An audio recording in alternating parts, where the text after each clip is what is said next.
دیکھو نماز میں وسوسے اگر اس طرح کے آ رہے ہیں نا، وسوسے دو طرح کے ہوتے ہیں. بعض لوگوں کو طہارت یعنی ناپاکی کا وسوسہ شروع ہو جاتا ہے کہ پتہ نہیں ہوا تو نہیں خارج ہوئی ہے، پیشاب کا قطرہ تو نہیں نکلا. تو اس کے بارے میں صحیح حدیث ہے کہ جب تک 100% یقین نہ ہو وضو ٹوٹنے کا، اس وقت تک یہی سمجھا جائے گا کہ وضو باقی ہے. اب جو وسوسے کا مریض ہے اس کو یہ شبہ ہوتا ہے پتہ نہیں مجھے 100% یقین ہو رہا ہے کہ نہیں ہو رہا. تو اس کا علماء نے حل لکھا ہے کہ اگر آپ قسم اٹھا کے کہہ سکیں نا، کوئی اس وقت پوچھے کہ بھئی آپ کی ہوا خارج ہوئی ہے یا پیشاب کا قطرہ نکلا ہے، تو آپ قسم اٹھا کے بولے اللہ کی قسم ہوا خارج ہوئی ہے، تو یہ اس کی علامت ہے آپ کو 100% یقین ہے. یعنی اگر آپ قسم اٹھا سکتے ہو تو کہا جائے گا کہ وضو ٹوٹا ہے. لیکن جو وہمی ہے نا وہ کہے گا پتہ نہیں میں قسم اٹھا سکتا ہوں کہ نہیں اٹھا سکتا. یہ بھی ہوتا ہے. اگر کوئی اس وقت مجھ سے پوچھے تو میں کیا قسم اٹھا سکتا ہوں، تو یاد رکھو اگر آپ کو اس میں ڈاؤٹ ہو رہا ہے اس کا مطلب ہے آپ قسم نہیں اٹھا سکتے. کیونکہ جب آپ نے کوئی یقین ہوتا ہے تو کہتے ہیں ابھی رات کا وقت ہے نا، میں آپ سے پوچھوں بھائی ظہر ہے یا رات ہے، تو آپ قسم اٹھا کے فوراً، کوئی کتنا ہی وہم کا مرض ہو آپ قسم اٹھانے میں ہچکچاؤ گے نہیں. تو اگر یہ ہو رہا ہے پتہ نہیں قسم اٹھا سکتا ہوں، تو یہ اس کی علامت ہے کہ آپ قسم نہیں اٹھا سکتے اور آپ کا وضو نہیں ٹوٹا. پھر یہ فکر نہ کریں کہ حقیقت میں ہوا خارج ہوئی ہے نہیں ہوئی ہے، بس اللہ اس کے رسول نے جب کہہ دیا کہ آپ کا وضو باقی ہے تو وضو باقی ہے. دوسرا وسوسہ تجوید کا ہوتا ہے. الحمدللہ کو الحمد پتہ نہیں ہا حلق سے نکل رہا ہے کہ نہیں نکل رہا، یہ بھی ہوتا ہے. اتنی زور زور سے پڑھتے ہیں کہ ساتھ والے کے لیے نماز پڑھنا مشکل ہو جاتا ہے. تو ایسے وسوسے کے مریض کو چاہیے بس جلدی سے پڑھ لیا کرے.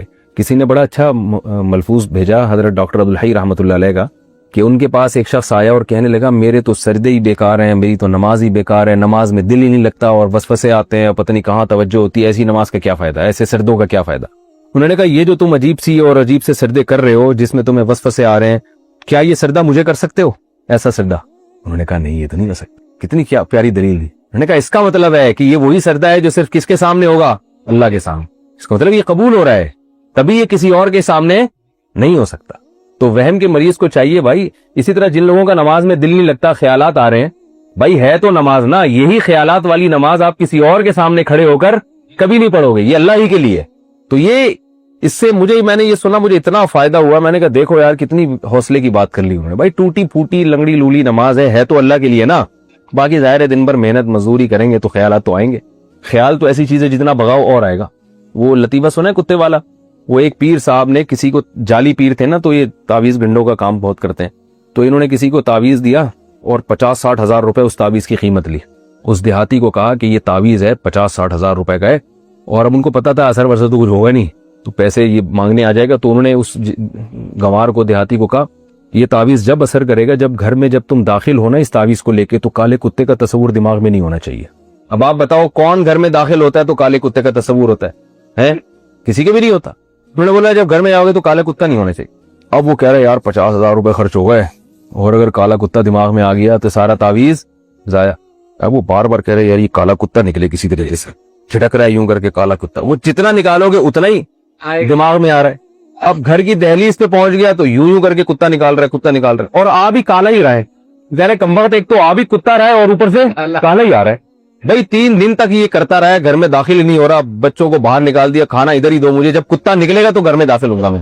لیکن کتے نے تو اور گھسنا تھا. بالآخر یہی ہوا کہ گھر میں گیا تو ذہن میں کتا تھا.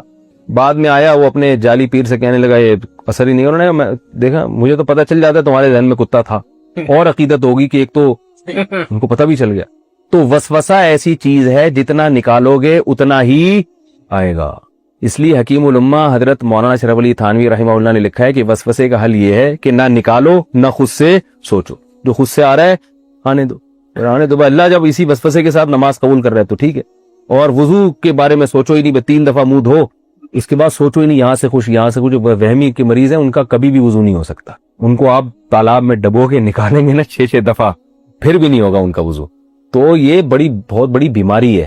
اس لیے جو ہے یہ وہم ایسی بیماری ہے کہ ڈاکٹروں، جو نفسیاتی ڈاکٹر ہوتے ہیں نا، ان کو بھی بیماری ہو جاتی ہے. یہ وہمیوں کا علاج کرتے کرتے جو سائیکیٹرک ہوتے ہیں نا، یہ بھی ہوائی بات نہیں ہے، یہ بھی تحقیق کے بعد بتا رہا ہوں کہ یہ جو سائیکیٹرک ہوتے ہیں نا، جو نفسیاتی علاج کرتے ہیں، کچھ دنوں کے بعد ان کو اپنا علاج بھی کروانا پڑتا ہے. یہ حقیقت ہے. آپ کسی ڈاکٹر سے پوچھ لیں، کسی اپنے سے بڑے ڈاکٹر کے پاس بیٹھے ہوں گے کہ مجھے یہ ہو رہا ہے، ٹھیک ہے نا، کیونکہ ہر وقت ان کے پاس ایسے مریض آ رہے ہیں جو الٹی باتیں کر رہے ہیں، تو تھوڑے دن میں یہ بھی الٹا سوچنا شروع ہو جاتا ہے. کوئی نارمل بندہ ہی نہیں آتا ان کے پاس. تبھی میں وہمیوں سے بہت ڈرتا ہوں. کسی کو طلاق کا وہم ہو گیا، کسی کو جناب طہارت کا وہم ہو گیا، تو زیادہ فون آتے ہیں، پھر میں اس کو وہمیوں کی لسٹ میں ڈالتا ہوں. میں کہ بھائی تو پاگل ہے، ہم کو تو نہیں پاگل بنانا. تو ہم بھی یہی سوچنا آنا شروع کر دیں. 2-4 دفعہ اب نہیں بتاؤں گا مسئلہ. تو وہ کیا ہوا تھا, وہ اسی طرح ایک بندہ کیا, اس کو وہم ہو گیا تھا کہ میں بندر ہوں. تو وہ ڈاکٹر صاحب کے پاس گیا, ڈاکٹر صاحب مجھے وہم ہے کہ میں بندر ہوں. ڈاکٹر نے کہا پنکھے سے نیچے اتر کے تو بات کروں گا نا بھائی میں. تو وہ ایک اور ہے نا کہ ایک ڈاکٹر تھا ایک آدمی, اس کو 1 کے 2 نظر آتے تھے. ڈاکٹر کے پاس گیا کہ مجھے 1 کے 2 نظر آتے ہیں, کوئی علاج بتائیں. ڈاکٹر نے کہا آپ تینوں کو یہ بیماری ہے کہ آپ تینوں آدمی کو یہ بیماری. تو بعض دفعہ ڈاکٹر خود اس میں مبتلا ہوتا ہے. تو وہم کا علاج خود ہی کر سکتے ہیں بھائی. وہ کیا ہے کہ وہم کو لفٹ نہ کرائیں.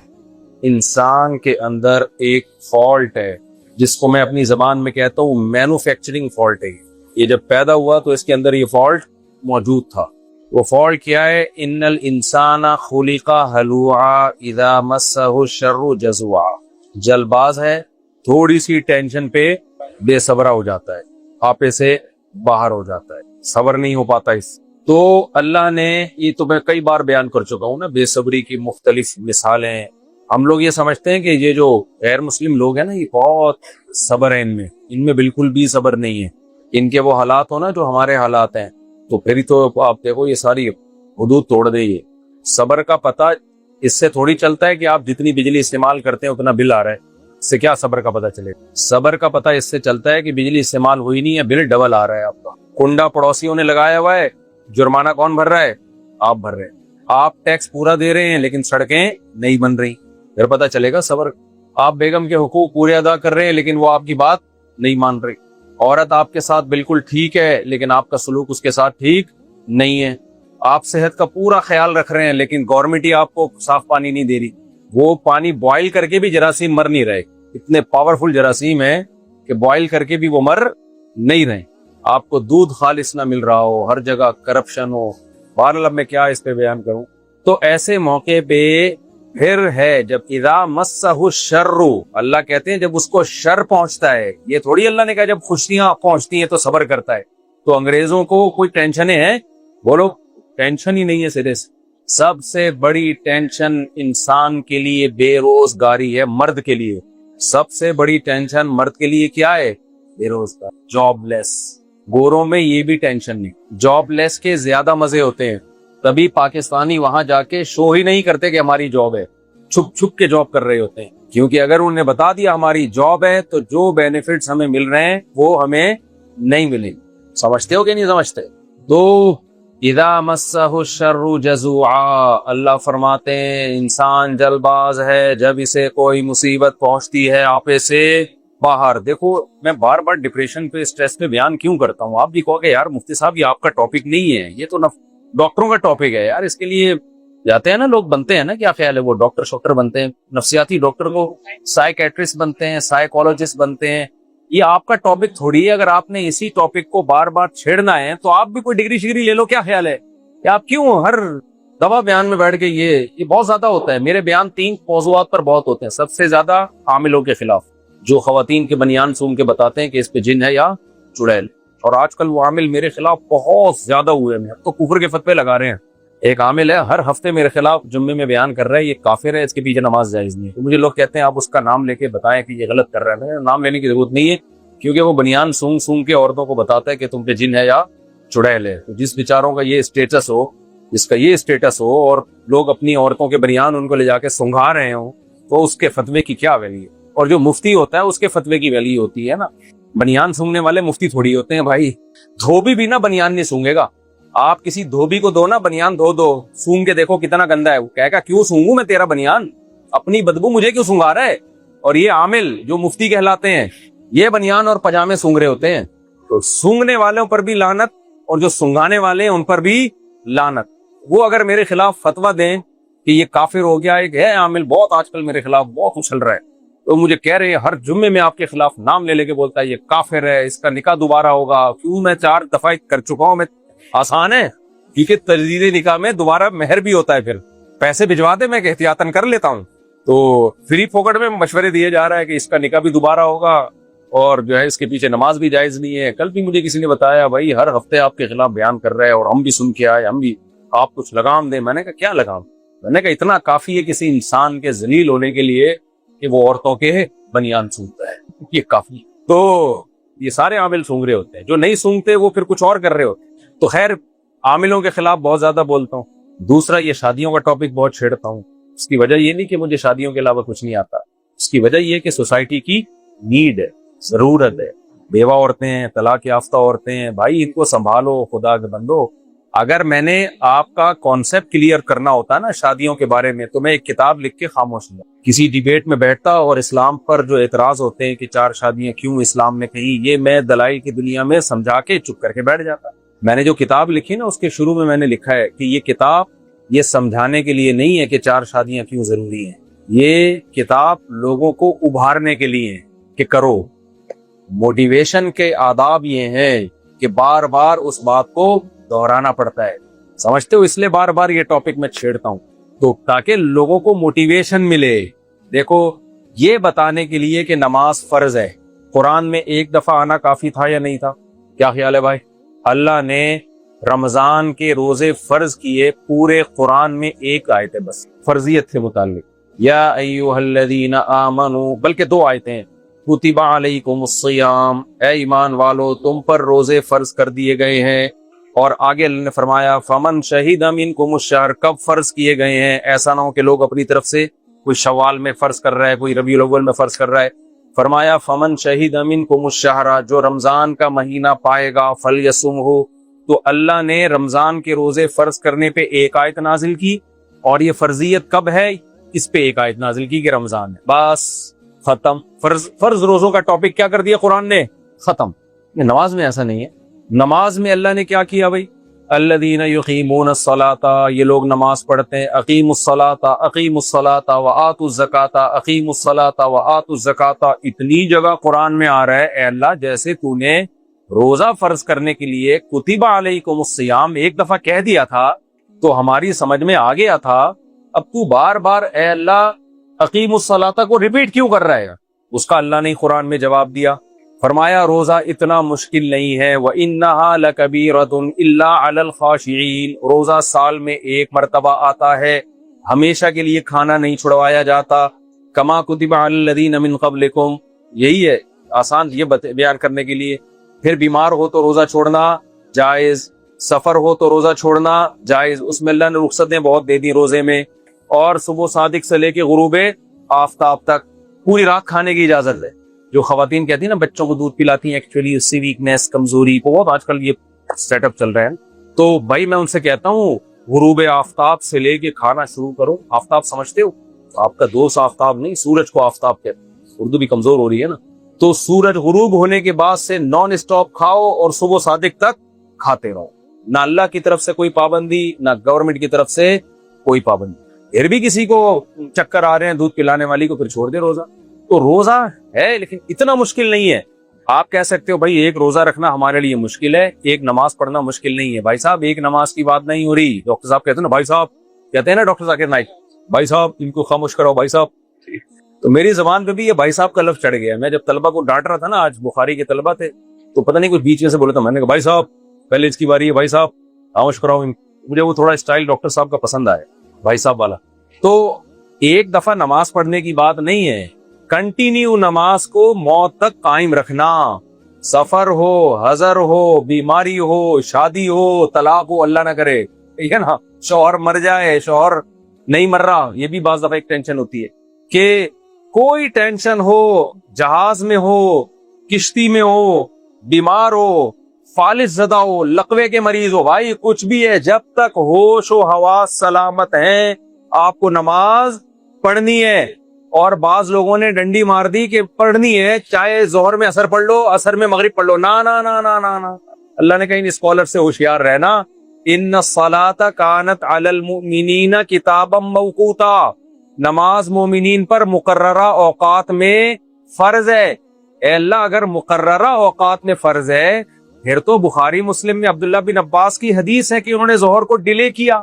کسی شخص نے ان سے کہا کہ آج ظہر کا وقت ہے, عبداللہ بن عباس نے کہا تم ہمیں نماز سکھاتے ہو. آج کل بعض اسکالر نے یہ منجن بھی شروع کیا ہوا ہے, حدیث کی غلط تشریح کا منجن.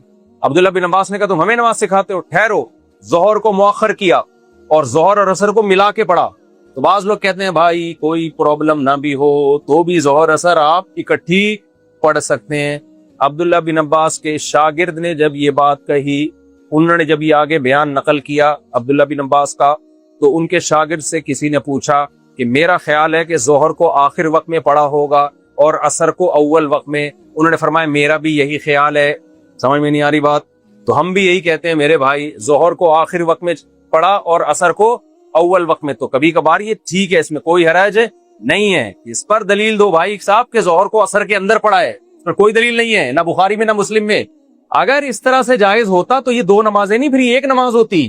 ٹائم کی پابندی ہی تو اصل ٹینشن ہے نماز میں. اگر ہمیں حکم ہوتا کہ 5 نمازیں پڑھو اور فجر میں ساری 5 نمٹا دو, تو وہ 5 نہیں ہوتی, وہ کتنی ہوتی؟ 1 ہوتی. عملاً 1 کہلاتی. وہ ایک ہی دفعہ میں سب پڑھ لیتے آپ. 5 نمازوں میں کیا ہوتا ہے؟ ایک دفعہ آئے, پڑھ کے واپس گئے, پھر آ رہے ہو, پھر سب کام کاج چھوڑ کے واپس آ رہے ہو, پھر جا رہے ہو. اس لیے اللہ نے قرآن میں فرما دیا کہ کچھ لوگ ایسے ہوں گے عبداللہ بن عباس کا غلط مطلب بیان کریں گے اور وہ کہیں گے تمہیں شاپنگ کے لیے جانا ہے تو بھی ظہر میں ہی عصر پڑھ لو. ایسے مارکیٹ میں الحمدللہ اسکالر آ گئے ہیں, سرکار ہے کیا بولوں میں, سرکار کی باتیں. تو پھر اگر کبھی ڈیلے ہو گئے تو مغرب عشاء کے اندر جا کے پڑھ لو, اور عشاء کا وقت رہتا ہے کب تک؟ صبح صادق تک. 3 نمازیں اکٹھی میرا خیال ہو جائیں گی. مغرب آپ نے پڑھی آج کل 5:35 پہ ہونا ہے صبح صادق, تو آپ نے 5:30 پہ مغرب پڑھی, 5:25 پہ اور پھر عشاء پڑھی, اور 5:30 ہوتے ہی آپ نے کیا پڑھ لی؟ فجر پڑھ لی. اور بعض لوگوں نے یہ بھی کہا کہ بھائی آپ جو ہے نا ظہر کو بالکل اینڈ میں لے جائیں, عصر کے وقت میں, مکروہ وقت سے پہلے ظہر پڑھی, پھر عصر پڑھی, 20 منٹ بعد آپ نے مغرب پڑھی, 3 نمازیں آپ نے کیا کر لی. یہ ہیں اسکالرز. یہ کون ہے؟ یہ ہمیں بتا رہے ہیں کہ ہم سے قرآن و سنت سیکھو. ظاہر ہے جب انسان مجتہدین کو, ائمہ کو چھوڑ دیتا ہے نا, تو پھر اسی طرح کے لوگوں آپ کو قرآن و سنت سکھاتے ہیں. تو اللہ تعالیٰ کو اتنے اہتمام کی کیا ضرورت تھی؟ بار بار اللہ نے کہا نماز بہت مشکل کام ہے بھائی. مشکل اسی لیے ہے کہ انہا لکبیرۃ الا علی الخاشعین. اللہ کہتے ہیں جن کے دل میں اللہ کا پراپر خوف ہے وہی اس کو قائم کر سکیں گے. اے اللہ, پھر جو ہے ہم اگر عصر کو ظہر میں پڑھ لیں تو بخاری مسلم کی حدیث ہے عبداللہ بن عباس والی, تو اللہ کہیں گے نا نا نا نا, عصر کا تو خاص طور پر خیال کرنا ہے تم نے, نہ وہ ظہر میں پڑھنی ہے نہ وہ مغرب میں پڑھنی ہے. کیوں؟ اللہ نے قرآن میں فرمایا کہ حافظوا علی الصلوات والصلاۃ الوسطی, فرمایا 5 نمازوں کی حفاظت کرو, خصوصاً درمیانی نماز کی. حفاظت کا مطلب کیا ہے؟ ہم پوچھتے ہیں بھائی یا اے اللہ تو بتا حفاظت کا مطلب کیا ہے؟ اللہ کہیں گے بالکل واضح مطلب ہے, حفاظت کا مطلب ٹائم کے اندر, اس کا اور کوئی مطلب بنتا نہیں ہے. فجر کی نماز عشاء میں پڑھ رہے ہیں تو فجر کی حفاظت ہو گئی. حفاظت کا مطلب ہی یہی ہے بھائی, ایک ٹائم ہے یہ. تو اللہ نے فرمایا کہ عصر کی نماز کی حفاظت کرو خصوصاً. کیا مطلب؟ ٹائم سے آگے پیچھے یہ نہیں ہے کہ آپ نے بازار شاپنگ کے لیے جانا ہے اور جہلم والی سرکار کی باتوں میں آ کے آپ نے کیا کیا, چونکہ آج شاپنگ کے لیے جانا ہے یا آج اکیڈمی میں بنو امیہ پہ تھوڑی لعنتیں زیادہ بھیجنی ہے تو تھوڑا ہمیں ٹائم چاہیے اس کے لیے, کیونکہ سنا ہے اکیڈمی میں بھی ہو رہا ہے, ظہر کے ساتھ عصر چل رہی ہے, مغرب کے ساتھ عشاء چل رہی ہے. تو عبداللہ بن مسعود انہوں نے فرمایا کہ اللہ نے جو قرآن میں کہا ہے نا کہ اپنی نمازوں کی حفاظت کرو, اس کا مطلب ہر نماز ٹائم پہ پڑھو. اور ہر نماز کا ٹائم کہاں ہے؟ حدیث جبرائیل میں, بخاری مسلم کی حدیث ہے. ابھی میرا یہ ٹاپک نہیں ہے, ابھی تو میں صرف یہ بتا رہا ہوں کہ نماز پڑھنے کا مطلب اپنے اپنے ٹائم پہ ہے. یہ آگے پیچھے کرنا ظہرین اور مغربین یہ شیعہ لوگوں کا مسلک ہے, یہ اہل سنت والجماعت کا مسلک نہیں ہے. اور کہتے ہیں 10 حدیثیں ہیں جمع پر 12 حدیثیں, پھینکنے پر گورنمنٹ کی طرف سے قطعاً پابندی نہیں ہے, پھینکتے رہو. وہ حدیثیں ہمارے سامنے پڑھو, ہم بتائیں گے کہاں لکھا ہوا ہے اس میں. کہتے ہیں صحیح مسلم کی حدیث ہے کہ نبی نے مغرب اور عشاء کو جمع کیا ہے. صحیح مسلم میں جو حدیث ہے نا مغرب اور عشاء کو جمع کیا, اس میں قطعاً یہ نہیں ہے کہ مغرب کو عشاء کے وقت میں پڑھا ہے, بلکہ آپ نے فرمایا کہ عشاء کے وقت میں جام, اس کے الفاظ ہیں جمع کیا ہے. کیا مطلب؟ جمع کا عمل جو ہوا ہے نا وہ عشاء کے وقت میں کمپلیٹ ہوا ہے. مغرب کو اینڈ میں پڑھا تو ابھی جمع ہو گئی نا نا نا, پھر عشاء کا وقت داخل ہوا تو عشاء پڑھی, تو جمع کا عمل کمپلیٹ کب ہوا ہے؟ عشاء میں. یہ مطلب ہے صحیح مسلم کی حدیث کا. اور یہ کمبخت اس موقع پہ مسلم کی حدیث پیش کر رہے ہیں, بخاری کو پی جاتے ہیں. یہ بخاری کے الفاظ ہیں کہ مغرب پڑھی, تھوڑا سا ٹھہرے اور پھر عشاء پڑھی عشاء کے وقت میں. نہیں آ رہی میرا خیال ہے بات؟ تو ابھی تو میں اس پہ ریکارڈ کرواؤں گا انشاءاللہ, تبھی اس سے ریکارڈ کرواؤں گا, کیونکہ لوگوں نے یہ دھندا بھی شروع کر دیا ہے. نمازوں کی حفاظت ہو نہیں رہی ہے تو نمازوں کے اوقات میں چینجنگ کر لی ہے کہ شاپنگ کے لیے جانا ہے, آج مجھے یہ کرنا ہے, تو ایکچولی ظہر کے ساتھ ہی عشاء پڑھ لو. تو میں نہیں کہہ رہا ہم کوئی بہت بڑے علامے ہیں, لیکن اتنے فارغ نہیں ہیں جتنے لوگ ہمیں سمجھتے ہیں. ہمیں شادیوں کے علاوہ بھی الحمدللہ بہت کچھ آتا ہے. خیر, تو کیا بات کر رہا تھا میں؟ ایک بنیان سونگنے والوں کی کا مذاق اڑانا, جن چڑیل بھوت بگانے والوں کا ریکارڈ لگانا. اچھا, یہ بہت غصے میں آتے ہیں, میں ان سے کہتا ہوں تم ایک تو جن بھیج دو نا یار, مجھے کیا ہے تمہارے پاس اتنے چڑیلیں بھوتے ہیں, تم سندل محبوبوں کو قدموں میں لاتے ہو جنات کے ذریعے, 4 چڑیلیں بھیج دو یار, کیا خیال ہے, 5 بھیج دو, 6 بھیج دو, جن بھیج دو, بھیجو, میں بیٹھا ہوں ابھی یہاں بیٹھا ہوں آپ کا ویٹ کر رہا ہوں میں. جن تو ویسے ہی شو کر کے پہنچتا ہے نا, بھیجو ابھی فوراً آ جائے میرے سامنے. تو ہے ہی نہیں, بکواس ہے, مسمرزم ہے, دماغ کو کیپچر کرتے ہیں, بے وقوفوں کا دماغ اکثر اس میں کیپچر ہو جاتا ہے. جو قوت ارادی جن کی مضبوط ہوتی ہے ان کا نہیں ہوتا کیپچر, تو جو بے وقوف لوگ ہوتے ہیں ان کو الٹی چیزیں نظر آتی ہیں. خیر, عاملوں کا ٹاپک ہے دوسرا بھائی شادیوں کا, اس لیے میرا فائدہ نہیں ہے اس ٹاپک پہ بیان کرنے میں بھائی. بار بار میں اس لیے ٹاپک چھیڑتا ہوں موٹیویشن کے لیے, کیونکہ میں چاہتا ہوں مرنے سے پہلے اس سنت کو زندہ کر کے جاؤں. لوگوں میں رواج, اور کافی حد تک رواج الحمدللہ ہو گیا ہے, لوگ بہت آ کے بتا رہے ہوتے ہیں میری 2 ہیں, اس کی 3 ہیں. ایک دفعہ ڈیفنس میں گیا, بیٹھا ہوا تھا, اس نے لوگوں نے کہا ان کی 2 ہیں, آپ کا بیان سن کے اس کی کتنی ہے, انہوں نے کہا اس کی 3 ہیں, اس کی بھی 2 ہیں, اس کی 4 ہیں.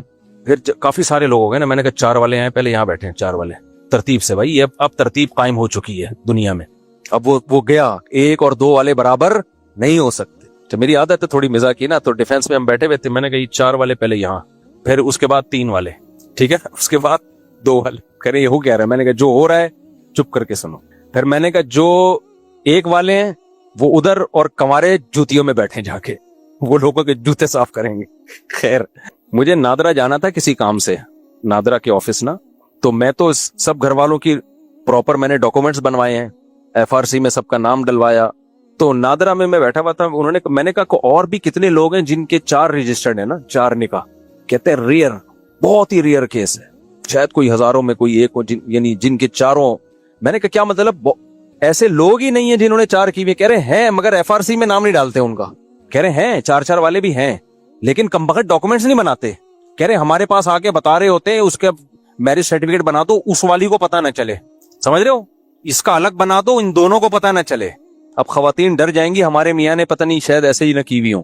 تو یہ خاندانی طریقہ نہیں ہے. زنا سے تو بہرحال بہتر ہی ہے, لیکن خاندانی طریقہ یہ نہیں ہے. خاندانی طریقہ یہ ہے کہ جو ایسی کی تیسی بھائی کر لو, جو ہوگا دیکھا جائے گا. خیر, ہم اپنے ٹاپک کی طرف آتے ہیں. اور تیسرا ٹاپک جو میں بہت زیادہ چھیڑتا ہوں نا, تو یہ میں بار بار کیوں چھیڑتا ہوں, اس کی میں دلیل دے رہا تھا. قرآن بار بار نماز پڑھنے کی ترغیب دیتا ہے, کیونکہ نماز پڑھنا آسان نہیں ہے, نماز پڑھنا پابندی کے ساتھ. اللہ نے میدان جنگ میں بھی نماز چھوڑنے کی اجازت نہیں دی ہے. فرمایا فَإِنْ خِفْتُمْ فَرِجَالًا أَوْ رُكْبَانًا, خوف کی حالت میں ہو تو پیدل نماز پڑھو, سواری پہ نماز پڑھو. اے اللہ, اتنے مسئلہ کیوں ہے, ظہر اثر میں پڑھ لیں گے نا, یا اثر کو مغرب کو عشاء میں پڑھ لیں گے نا. اللہ نے فرمایا اتنی ٹینشن اس لیے دے رہا ہوں کہ ان الصلاۃ کانت علی المؤمنین کتابا موقوتا. فرمایا نماز مومنین پر مقررہ اوقات میں فرض ہے, جنگ ہو یا امن, اس سے ٹائم تبدیل نہیں ہوتا. ٹائم نہیں ہوگا, ٹائم کے اندر پڑھنی ہے, اس لیے جنگ بھی لڑنی ہے. یہ تو نہیں کہ سارے نماز پڑھ رہے ہیں, ادھر سے ایک بم آئے اور سارے نمازی جنت میں. تو اللہ فرماتے ہیں جس طرح پاسبل ہو پڑھ لو, کسی بھی طرح پاسبل نہ ہو پھر معاف ہے. وہ ظاہر ہے جان بچانا پہلے فرض ہے, تو اتنی ٹینشن میں بھی اللہ نمازوں کی حفاظت کا حکم دے رہا ہے. اور یہاں ہو کیا رہا ہے کہ آج بیان لمبا ہو گیا, تو ظہر کہاں ہوگی, اثر کے اندر ہوگی. اور پھر مثال دیتے ہیں عبداللہ بن عباس کی. عبداللہ بن عباس نے ظہر کو اثر کے اندر نہیں پڑھا تھا, ایسی کوئی دلیل ہمارے پاس نہیں ہے. اچھا خیر, ہم آگے چلتے ہیں میرے بھائی. تیسرا ٹاپک جو میں بہت زیادہ چھیڑتا ہوں وہ ہے ڈپریشن اور اسٹریس. اس پہ لوگ بعض اشکال کرتے ہیں, بھائی یہ ڈاکٹروں کا ٹاپک ہے, آپ نماز روزے کی ترغیب دو, آپ لوگوں کو زکوٰۃ کی ترغیب دو. بھائی وہ بھی ہم ترغیبیں دیتے ہیں, لیکن یہ ٹاپک میں پتہ ہے کیوں زیادہ چھیڑتا ہوں, اس لیے کہ اللہ یہ چاہتے ہیں کہ آپ کے دل میں غم صرف ایک ہی ہو, اور وہ آخرت کا. اس کے علاوہ اللہ کوئی اور غم آپ کے دل میں دیکھنا پسند نہیں کرتے. تو یہ ہمارے مذہب کا حکم ہے. من کانت الآخرۃ ہمہ جعل اللہ غناہ فی قلبی وجمع له شملا واتته الدنیا وہی راغمہ. نبی صلی اللہ علیہ وسلم نے فرمایا جس کا صرف ایک غم ہو گیا آخرت, اللہ کو خوش کرنا ہے, اللہ کو راضی کرنا ہے, تو اللہ اس کے سارے غموں کو ختم کر کے ایک غم بنا دیتے ہیں بس, آخرت, اور اس کی فکروں کو سمیٹ دیتے ہیں. اس کی ٹینشنیں کیا ہو جاتی ہیں, سمٹ جاتی. اور اگر ایسا واتته الدنیا وہی راغمہ, فرمایا دنیا پھر بھی آتی ہے, لیکن ذلیل ہو کے آتی ہے. نہیں ہے بات سمجھ میں, پھر بھی دنیا ملے گی, دنیا کو لات مارے گا مگر پھر بھی دنیا ملے گی. مگر اس ملنے میں اور پیچھے بھاگنے میں ملنے میں فرق یہ ہے کہ ناک رگڑتی بھی آئے گی, اور اگر پیچھے بھاگتے رہے تو ذلیل ہو کے ملے گی. نہیں آئی میرا خیال ہے بات. دیکھو دو طرح کے رشتے ہوتے ہیں. ایک ہوتا ہے رشتہ آیا, آپ نے استغنا دیا, میرے پاس ٹائم نہیں ہے, پھر بھی مل گیا آپ کو, کیا خیال ہے بھائی, عزت کے ساتھ. اور ایک ہوتا ہے پکڑے گئے گھنٹی بجاتے ہوئے, موبائل خط پارسل کرتے ہوئے, پٹے. یہ بھی ہو گیا, لیکن کیسے ہوا, ذلیل ہو کے ہوا نا. ایک جاب ہوتی ہے, کمپنی آپ کو بلاتی ہے, سر آپ ہمارے معیار پہ پورا اترتے ہیں, آپ کے ہم نے ڈاکومنٹس دیکھے ہیں بہترین, آپ کہتے ہو بھائی یہ تنخواہ مجھے پسند نہیں ہے, نہیں سر آپ جو تنخواہ بولیں گے ہم آپ کو وہ دیں گے. اس میں آپ کی عزت ہوگی نا, کیا خیال ہے بھائی. بات بات پہ آپ بولو گے بھائی تم نے رکھا ہے, ہم نے تھوڑی رکھا ہے, ہم نے تھوڑی کہا تھا, آپ نے خود رکھا ہے ہم کو. اور دوسرا یہ ہوتا ہے کہ آپ بھکاریوں کی طرح, ایک صاحب نے بتایا نا کہ میری شادی نہیں ہوتی, تو میں نے ان سے کہا کہ کیسے رشتہ بھیجتے ہو, کہتے ہیں میں جاتا ہوں اپنے فضائل سناتا ہوں, اتنا ان کو سمجھاتا ہوں, اتنا پیچھے پڑتا ہوں, پھر بھی نہیں دیتے. میں نے کہا اسی وجہ سے تو نہیں دیتے آپ کو کہ وہ اپنی بیٹی کے فائدے کے لیے اپنی بیٹی کی آپ سے شادی کر رہے ہیں, آپ کے فائدے کے لیے نہیں کر رہے. کہ آپ کو کہہ رہے ہیں میں بتاتا ہوں مجھے اتنی شدید ضرورت ہے, میں کہتا ہوں بھائی یہ بولا کرو کہ میری یہ کوالٹی ہے, تو ان کو لگے گا کہ آپ ان کی ضرورت ہو تو کر دیں گے, نہیں لگے گا تو آپ کا اسٹائل ہی ایسا ہے, ان کو لگتا ہے کہ یہ بیکاری ہے, اس کو ضرورت ہے, تو وہ اپنی ضرورت دیکھیں گے تو ہوگا نا. اتلو ما اوحی الیک من الکتاب, آپ کو پتا ہے سورہ عنکبوت میں اللہ تعالیٰ صبر کی تلقین کر رہے ہیں, اور صحابہ کو بتایا اللہ نے کہ مشکلات آئیں گی اور ہم آزمائے بغیر کسی کے ایمان کو قبول نہیں کریں گے. اور پھر پچھلے انبیاء کے اللہ نے واقعات بتائے, اور پھر یہ بتایا کہ ان کافروں کی طرف سے جو سازشیں ہو رہی ہیں یہ مکڑی کے جالے کی طرح ہیں, ایک پھونک لگائے گا اللہ تعالیٰ اور یہ سب ختم ہو جائیں گی. کمزور گھر ہے بھائی, یہ مکھی کو بڑا طاقتور لگ رہا ہوتا ہے لیکن انسانوں کو طاقتور نہیں لگتا. تو ایسے ہی ان کی سازشیں تمہیں طاقتور لگ رہی ہیں لیکن اللہ کے لیے ان کی کوئی حیثیت نہیں ہے. تو اب اللہ تعالیٰ پیغمبر کو حکم دے رہے ہیں کہ آپ اپنے کام میں مشغول رہیے, اور صرف کتاب آپ نے زبان سے پڑھ کے نہیں سنانی بلکہ اس کا عملی نمونہ بھی دکھانا ہے, اس کے احکامات پر عمل بھی کرنا ہے. اور ان احکام میں سب سے مشکل اور اہم حکم ہے نماز. تو نماز قائم کرنی ہے آپ نے, جیسے کہ نبی نے قائم کی نماز. تو نماز کا اشارہ اس لیے کہ نماز جو قائم کرتا ہے باقی حکام پر بھی عمل کرتا ہے. وہ ہمیشہ قرآن اسلامی حکام میں نماز کو سب سے زیادہ فوکس کرتا ہے. اتلو ما اوحی الیک من الکتاب, اے نبی جو آپ پر کتاب نازل کی جا رہی ہے وہ آپ پڑھ کے سناتے رہیے. واقیم الصلاۃ, اور اس کا عملی نمونہ کیا کہ آپ نماز کو قائم کیجئے. اب نماز قائم کرنا بہت مشکل کام ہے, 5 وقت پوری زندگی, تو اس لیے اللہ نے اس کی ایک حکمت بیان کی کہ اسی نماز میں تمہارا فائدہ ہے. یہ نماز تمہیں موٹیویٹ کرے گی اور باقی برائیوں سے بھی تمہیں روک لے گی.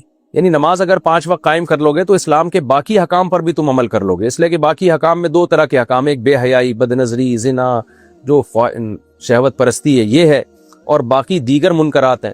تو نماز ان تمام چیزوں سے انسان کو روکتی ہے.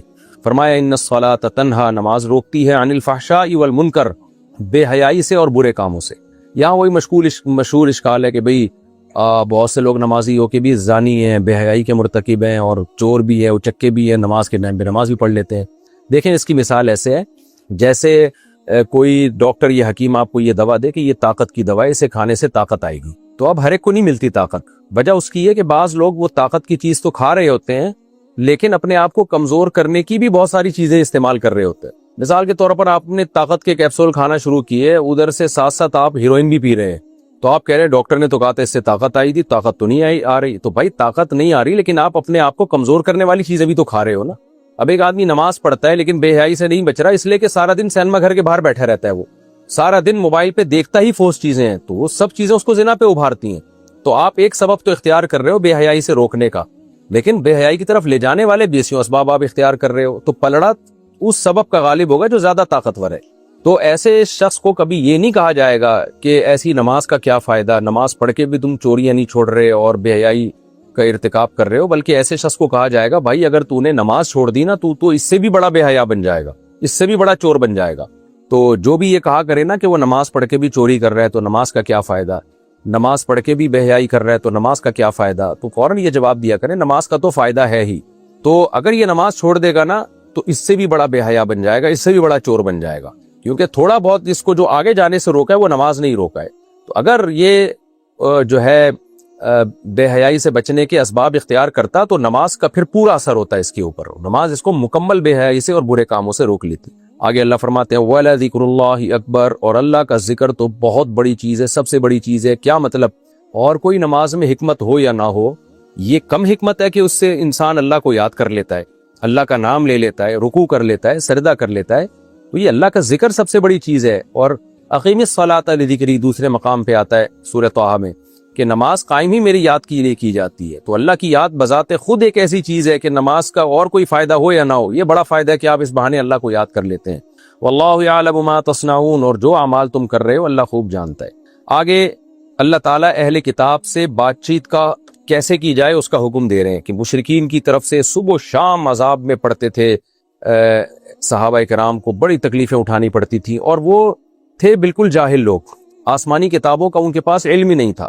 تو ہو سکتا تھا کہ صحابہ کرام ان پر اہل کتاب کو بھی قیاس کر لیں کہ بھئی ان سے بھی ہم نے جو ہے ایسا ہی بیہیویئر رکھنا ہے جیسا مشرکین سے. تو اللہ نے کہا کہ نہ، اہل کتاب چونکہ پہلے پیغمبروں پر ایمان رکھتے ہیں، آسمانی کتابوں میں نبی کی بشارتیں دیکھ چکے ہیں، تو ان سے اصل حکم یہی ہے کہ علمی انداز میں بات کرنی ہے. تم ان کو بتانا ہے کہ ہم میں اور مشرکین میں بہت فرق ہے، لیکن ہم میں اور تم میں زیادہ فرق نہیں ہے.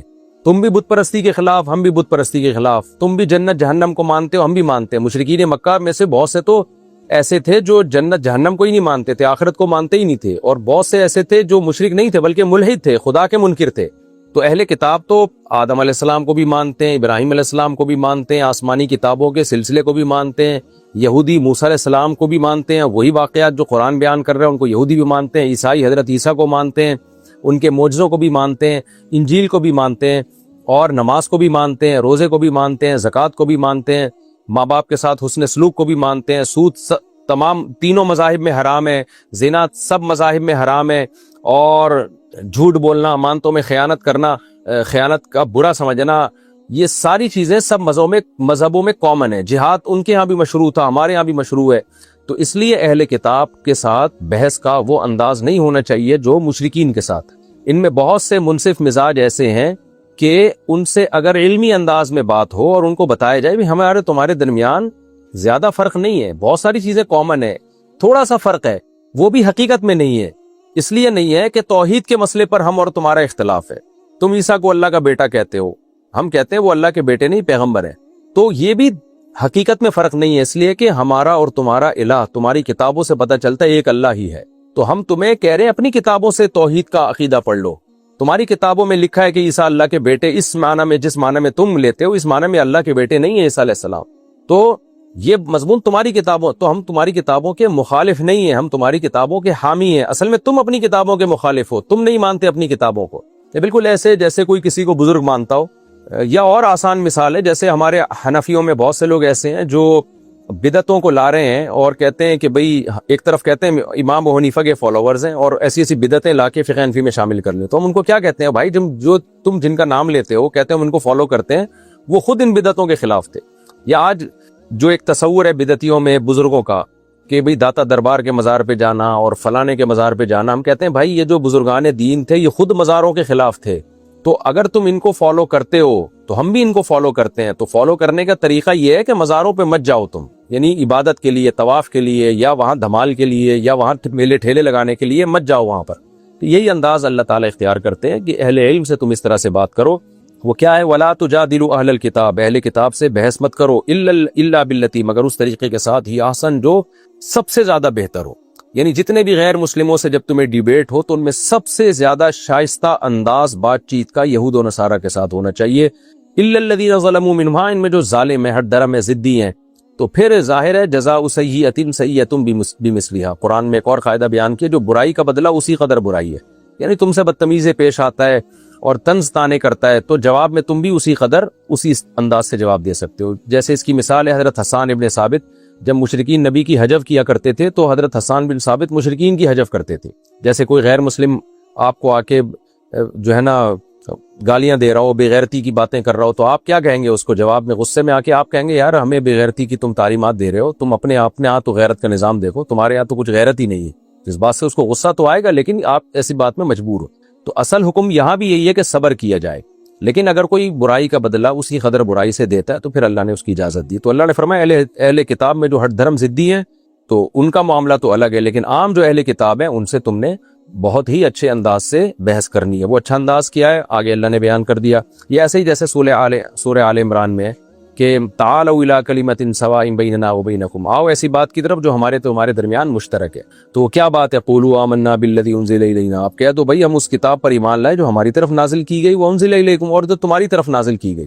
ہماری طرف جو کتاب نازل کی گئی اس میں تمہاری کتابوں کے ایمان اور تمہارے پیغمبروں پر ایمان کا بھی حکم ہے، اور تمہاری طرف جو کتاب نازل کی گئی اس میں بھی یہ مضمون ہے کہ تم اپنی کتابوں پہ بھی ایمان لاؤ، اور جو آخری پیغمبر آئیں گے اور ان پر جو کتاب نازل ہوگی تم نے اس پر بھی ایمان لے کر آنا ہے۔